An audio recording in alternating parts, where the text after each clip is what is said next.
अरे क्यों ने मेट्रो बना रहे हो? नागपुर में मेट्रो की कोई जरूरत है क्या? नागपुर में इतने लोग ही नहीं है कि मेट्रो चाहिए। मेट्रो की वजह से हमारी जिंदगी खराब हो गई। मेट्रो की वजह से हमारा बिजनेस खराब हो गया। पिछले 10 सालों में आपने ऐसी बहुत सारी बातें लोगों से सुनी हो। लोगों को बिना नॉलेज के बात करना बहुत अच्छा लगता है। नागपुर में जब 2016 में मेट्रो का पहला पिलर का फाउंडेशन डला, तब से हमें माइनर इनकन्वीनियंस हुआ कि नागपुर में मेट्रो आनी चाहिए। और लोगों ने बहुत ज्यादा तरीके से गवर्नमेंट को क्रिटिसाइज किया कि नागपुर में, जिसमें पॉपुलेशन 1 करोड़ से भी बहुत कम है, 50 लाख भी नहीं थी उस वक्त, इतने छोटे से शहर को मेट्रो की जरूरत क्यों है।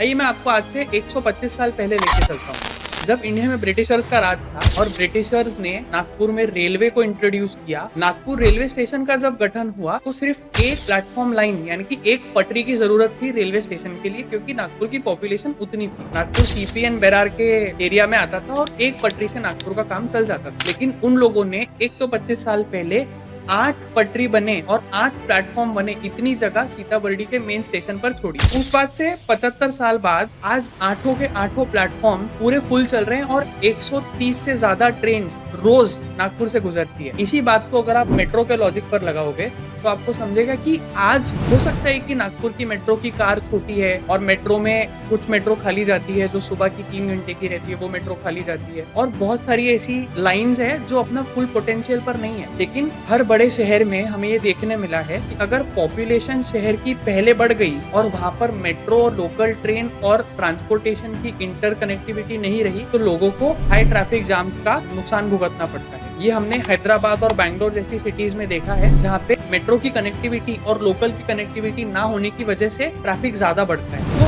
तो the infrastructure of the country should always precede the population. If the infrastructure is coming after the population, then the population which is already there, they will suffer a lot. So Nagpur में ये avoid करने के लिए metro को पहले लाया गया। Metro का जो फेज 1 था 8,500 करोड़ का प्रोजेक्ट था और उसको 20% स्टेट गवर्नमेंट ने, 20% सेंट्रल गवर्नमेंट ने और बचा हुआ 50% लोन के थ्रू हमने लिया। हमने 3 अलग अलग कंट्री से एक डिफरेंट अमाउंट का लोन लेकर एक स्पेशल पर्पस व्हीकल बनाया, जिसके थ्रू मेट्रो की फाउंडेशन। मेट्रो ने ऑलरेडी 41.7 किलोमीटर्स की जो सिटी की इंटरकनेक्टिविटी है उसको तो बेटर कर ही दिया है। स्टार बस से ज्यादा बेटर कंडीशंस में सेम प्राइस पे आपको मेट्रो अक्रॉस नागपुर पहुंचा देती है। एयरपोर्ट से अगले एंड तक जाने का डिस्टेंस केवल 35 से 40 मिनट है, जो कि ट्रैफिक में अगर आप जाओगे तो आपको 1 घंटे से 1.25 घंटा लग सकता है। मेट्रो का फेज 2 ऑलरेडी प्लान में आ चुका है। फेज 2 ने ऑलरेडी 41 से ज्यादा 80 किलोमीटर्स के रेडियस को कवर करने की बात की है, जिससे हिंगना, बूटीबोरी और ऐसे जो नागपुर के ग्रामीण इलाके हैं आसपास में, उनके लोग जो डेली नागपुर ट्रैवल करते हैं मेन सिटी में काम करने के लिए,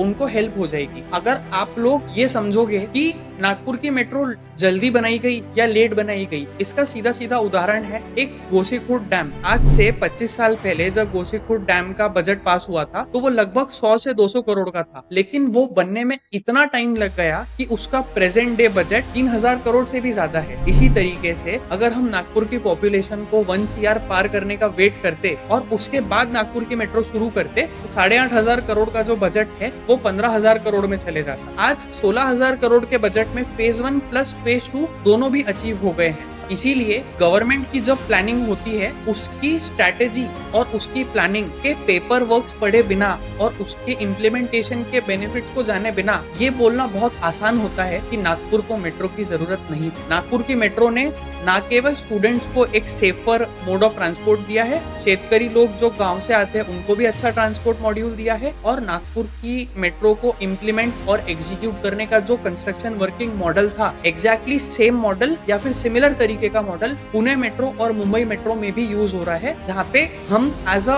महाराष्ट्र सिटी एक एग्जाम्पल सेट कर रहे हैं बड़े शहर के लिए कि मेट्रो को बनाना, रन करना और उससे इनकम जनरेट करना कितना ईजी है। अगर आपको मेट्रो के बारे में और डिटेल्ड इंफॉर्मेशन चाहिए, हमें फॉलो कीजिए। अगर आपको नागपुर के इंफ्रास्ट्रक्चर, सोशल लाइफ और ओवरऑल सिनेरियो के बारे में और इंफॉर्मेशन चाहिए, please subscribe to my channel. Thank you so much.